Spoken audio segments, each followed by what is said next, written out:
Hi, everyone. I'm sorry I can't be there to see you in person, but this is the best we can do and we'll make the best of it. I'd like to talk to you today about the rising ethical storm in open source.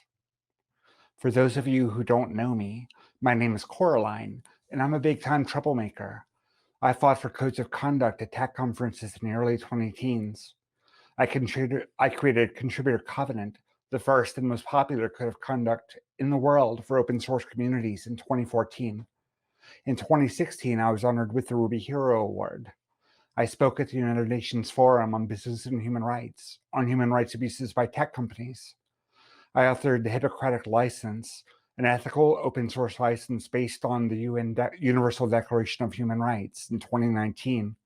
And last year, I founded the Organization for Ethical Source. I want to tell you a story.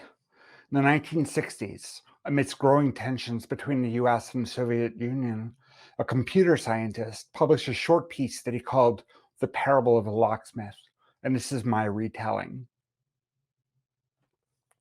One day, a mysterious stranger walked into a locksmith shop, and he came with a proposition. I have a job that needs doing, and it requires someone with your highly specialized skills, he said. I've done my research, and you are one of the smartest and most capable locksmiths in the city.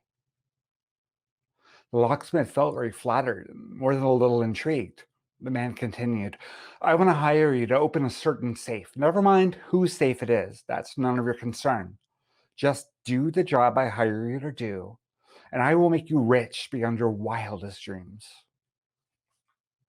The locksmith was excited at the proposition of a lucrative job like this, but he was also a bit nervous about not knowing who the safe belonged to. It seemed suspicious. But the stranger went on. There are also certain conditions you'll have to agree to. I'm going to blindfold you and take your phone away before bringing you to the safe's location, and you can never tell anyone that I hired you. This struck the locksmith as very odd, but he thought about what the man had said about making him rich. He felt like he'd struggled all his life and was never properly rewarded for the hard work he put in day after day. The stranger said, you can have all the tools you need to do the job, the very best tools. I will spare no expense. Take your time. I'll be back for your answer tomorrow. Despite his hesitation about the nature of the job, the locksmith spent all night thinking about his crummy apartment, his shabby furniture, his young daughter's dream of one day going to college. From the beginning, he and his family had learned to scrimp and save just to get by. And anyway, he thought to himself, if I don't take this job, he'll just go to another locksmith, the second best locksmith. The next day, when the stranger returned, the locksmith agreed to take the job. After multiple blindfolded trips to and from the unknown location, the locksmith finally cracked the safe. He wasn't allowed to see what was inside. The stranger blindfolded him again as soon as the lock clicked open. But true to his word, the stranger made the locksmith exceedingly rich. We're going to come back to this parable and find out what happened when the safe was opened in just a few minutes. First, I want to tell you another story. This is an HP Laserjet, and it was one of the first laser printers on the market back in 1983. At the time, a man named Richard Stallman, who was working at an AI lab at Xerox, had access to one of these printers in his lab, and it was cutting-edge technology. The only problem with the printer was that it constantly jammed. The lab had time-sharing software, so you could book time for various resources, including a printer. But if you set aside and scheduled 30 minutes for the printer, only to have the printer jam 3 minutes in, and you go back to get your printouts, you'd be upset. So Stallman and his coworkers decided to change the printer driver so that it would report jams back to the time-sharing software, and users could be notified about jams. But the software was proprietary, and HP wouldn't share the source code. Stallman found out that a colleague at MIT had source code, but that person had signed a non-disclosure agreement and couldn't share it. Stallman got really angry, not just about the printer, but about the fact that the world was shifting toward proprietary software. And this incident with the printer would lead to the creation of the free software movement. In the mid to late 90s, when the world discovered the internet, free software became a popular choice for web servers. Apache became the most used web server software. Many systems were based on a stack called LAMP, the Linux kernel at the base, Apache providing web services, MySQL database for storage, and Perl or PHP for providing dynamic pages. All were open source technologies. Christine Peterson had coined the term open source in 1998. In that same year, the open source definition was penned by Bruce Perens. 9 months later, the Open Source Initiative was founded to promote the use of open source software. Over the past 20 years, the open source community has come to thrive, enjoying wild success and permanently changing the technology landscape. But the world has also changed in the past 2 decades. Around the globe, we're seeing technology being leveraged to commit human rights abuses at an alarming scale. And the technology powering some of these abuses includes free and open source software. Open source today is playing an increasing role in mass surveillance, anti-immigrant violence, protester suppression, racially biased policing, the development and use of cruel and inhumane weapons. And open source's complicity isn't a bug, it's a feature. This is by design. The open source definition specifically allows for the use of any software for any purpose, including for evil. And they say giving everyone freedom means giving evil people freedom too. But under what other circumstances in human society do we grant complete freedom to evil people? Why is it different with software? There's an increasing discussion among developers about our ethical responsibilities as creators. The debates are heated, and the media has been paying attention. The fundamental question seems to be, are we responsible for how the technologies we develop are used? And a lot of us are beginning to accept that, yes, our work in open source is contributing to human rights violations in the US and around the world.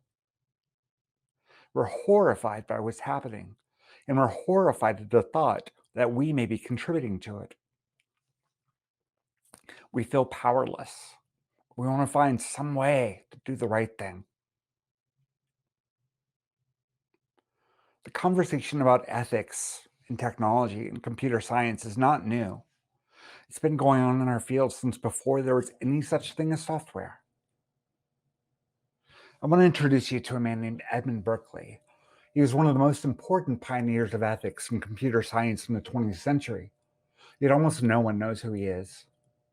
He got to start working on computers with the Navy during World War II. He published the world's first computer magazine, and he was among the first to propose the idea of a personal computer. Berkeley co-founded the Association for Computing Machinery in 1947. The organization's charter is to foster the open interchange of information and promote the highest professional and ethical standards.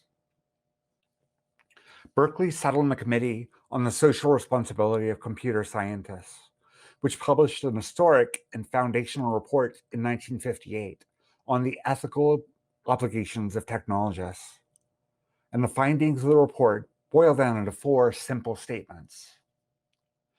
First, that we cannot rightly ignore our social responsibilities. Secondly, that our social responsibilities can't be delegated to others.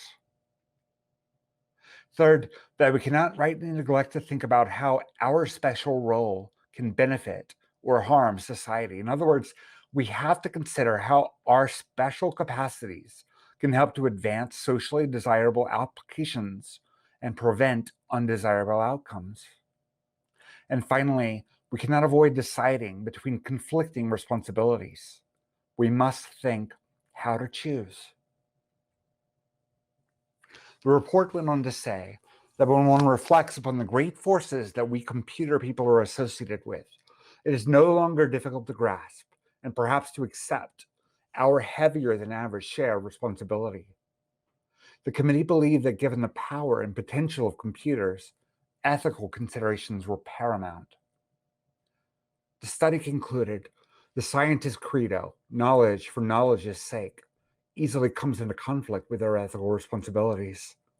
Given human society in our century and the ethical value system that we use in this century, we can label some classes of work as obviously socially desirable and other classes of work as obviously socially undesirable, even while we acknowledge that there's a large middle ground which cannot be clearly classified. And it was Edmund Berkeley who wrote the parable of the locksmith. And remember, it was the height of the Cold War when he wrote it. The parable ends with this. A week later, the now retired locksmith saw a news headline about the theft of top secret military schematics. And soon after that, the stranger himself appeared on the world stage, declaring himself master of all nations and backed by the overwhelming threat of a devastating stolen superweapon. So Berkeley encouraged us to ask some questions. First of all, did the locksmith do what was right? And he contended that the locksmith had a responsibility to determine the motives of the stranger, determine if he was a criminal before agreeing to work with him. So no, the locksmith did not do what was right. Berkeley concluded that the computer scientist does not have the right to shut their eyes in regard to their responsibilities, any more than the locksmith did. And he called on his colleagues to shoulder their proper social responsibilities. And he was largely ignored. Fast forward about a decade. It's 1972, and the Vietnam War is raging. Berkeley and his colleague Franz Alt had been invited to address the Association of Computing Machinery at a special dinner honoring them as founders on its 25th anniversary. Franz Alt's topic was reflections, and Ed Berkeley was to follow with the talk on the future-looking topic of horizons. Alt's talk was celebratory and provided a retrospective on the advances in computer engineering and computer science since World War II. But Berkeley's speech took on a distinctly different tone. He told the audience that anyone who was working to further the unethical uses of computers, including the use of computers in developing weapons technology, should quit their jobs. He called out members of the audience by name. Many of his colleagues were so upset by his comments that they stood up and walked out in the middle of the speech. Admiral Grace Hopper was among those who stood up and left. Berkeley concluded his speech by saying that it was a gross neglect of responsibility that computer scientists were not considering their impact in terms of societal benefit or societal harm. Scientists in other fields faced ethical dilemmas like these too. World War I saw the first large-scale deployment of chemical weapons, and the horrors of death by poison gas had repercussions throughout the chemical production world. Between the 1918 armistice and 1933, international conferences were held to try and limit or abolish chemical weapons. And to this day, no chemical manufacturer in the US will produce a solution that's used for death by lethal injection. Atomic scientists, after seeing the inhumane devastation of the atomic bomb at the end of World War II, these scientists actively sought to limit or eliminate the bomb's threat to human civilization. The Bulletin of the Atomic Scientist became the voice for the ethical responsibilities of physicists. And the Doomsday Clock project was launched, continuing to this day, as a reminder of the danger of doing nothing. Nazi Germany used technology and services provided by IBM in their efforts to identify and destroy the country's Jewish and Romani minorities. The Nazis even shipped IBM punch cards on the trains to concentration camps, so it's widely accepted that IBM was complicit in the Holocaust. And how did the computer science community deal with its ethical conflict? The realization that they might be complicit in genocide and other atrocities. They got up and left the room. And that shirking of responsibility is pervasive in the world today, too. Technology companies routinely rely on technology, including open source technology, to provide services to organizations like ICE. How would we feel about the complicity of IBM in the Holocaust if their punch card system had been released under the MIT license? Because that is exactly the situation we're facing today.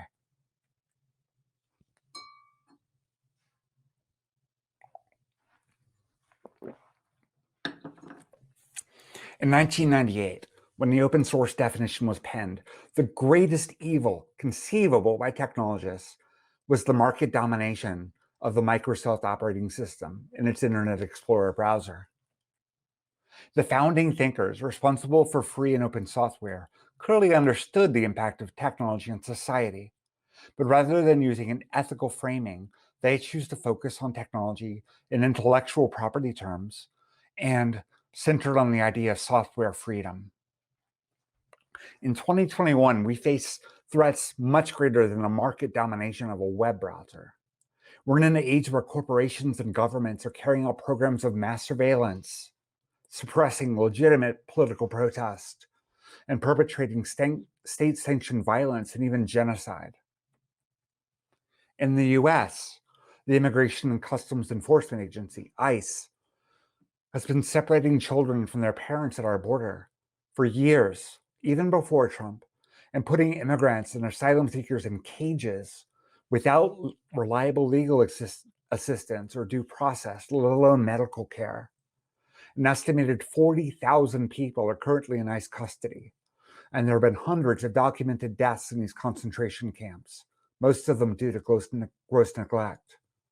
And US tech companies are collecting billions of dollars in contracts to support ICE's programs of terror.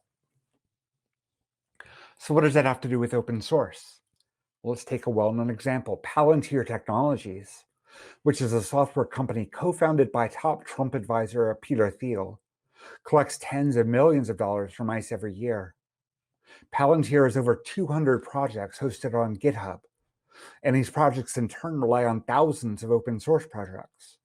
Every dependency in use by ICE and Palantir contributes to human rights violations. Palantir is explicitly leveraging open source to aid and abet ICE's human rights violations. And it's not alone.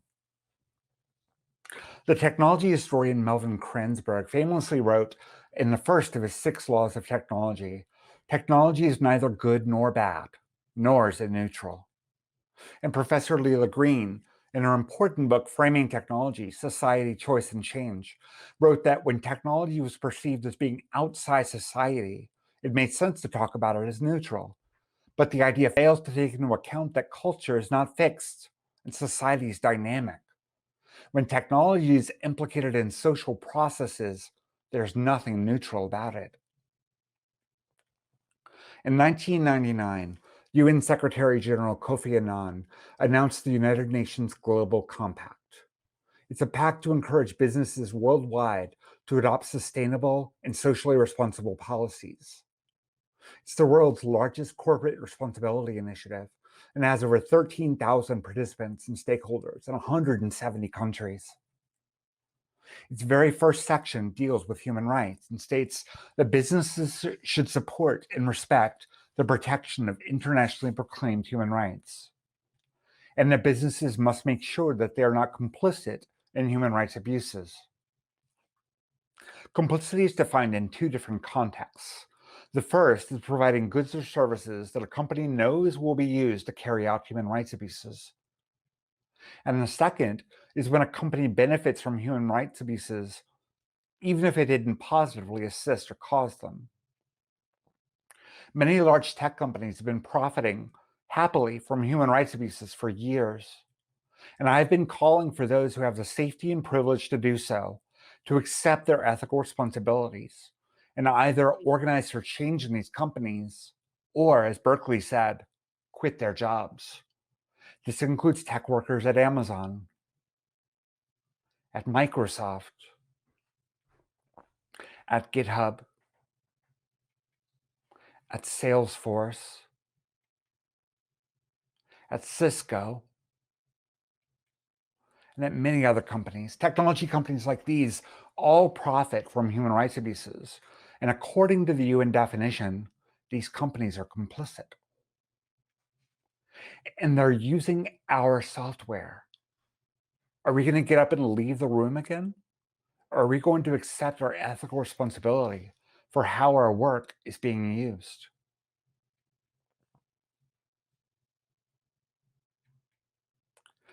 In 2014, the Ruby community came together and demonstrated its commitment to the values of diversity and inclusion by embracing Contributor Covenant. Today, I'm asking the Ruby community to once again take a stand. I don't expect you all to relicense your gems under an ethical license, but I do expect you to come together as a community and reflect on our shared values, how we can center them in everything we do, how we can accept our outsized responsibilities as technologists, how we can prevent our work from being used to cause harm. Because we face a much bigger ethical challenge than the threat of proprietary software.